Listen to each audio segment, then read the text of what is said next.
Finally ঋতুর birthday cake চলে আসলো। ঋতুর বার্থডে কেকটা কিন্তু গাইজ অনেক বেশি সুন্দর হয়েছে। তার পাশাপাশি গাইজ সবাই খাচ্ছে, বাট ঋতু বেচারি খেতে পারছে না, কারণ ঋতুর এখানে শুট চলতেছে। ঋতু তুমি কি খাবে না? আরে বেচারি কথাও বলতে পারতেছে না। তাড়াতাড়ি চলো, সবাই খাচ্ছে তো। গাইজ এখন ঋতু আর জয়ের ফটোশুট চলতেছে। জয় অনেক বেশি নার্ভাস, ওর চেহারাটা দেখেই বোঝা যাচ্ছে। কি নার্ভাস?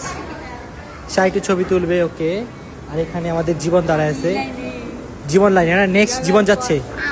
তুই এখন হচ্ছে আমাদের জীবনের পালা। জীবন ছবি তুলতেছে, দেখতে পাচ্ছেন। জীবন তুমি কি নার্ভাস? বাট জয় অনেক বেশি নার্ভাস থাকে। না নার্ভাস ছিলাম না।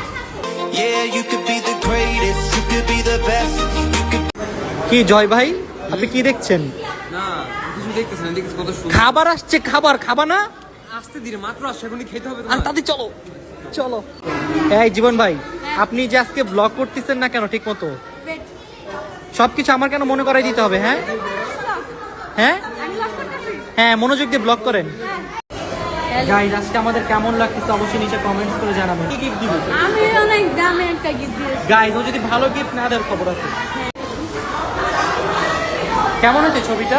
অনেক জোস ছবি ছিল। ছবিটা সুন্দর না গাইস? জয় একটা ছবি তুলতে চেয়েছিল, তাই জয়ের সাথে একটা ছবি কিনলাম। হ্যাঁ ছবিটা ভিডিও আকারে আসছে।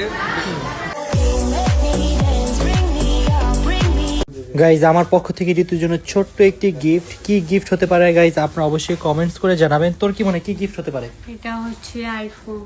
আইফোন না, এত দামি কিছু না, মানে ছোটখাটো একটা গিফট। ও তাহলে আমি জানি না।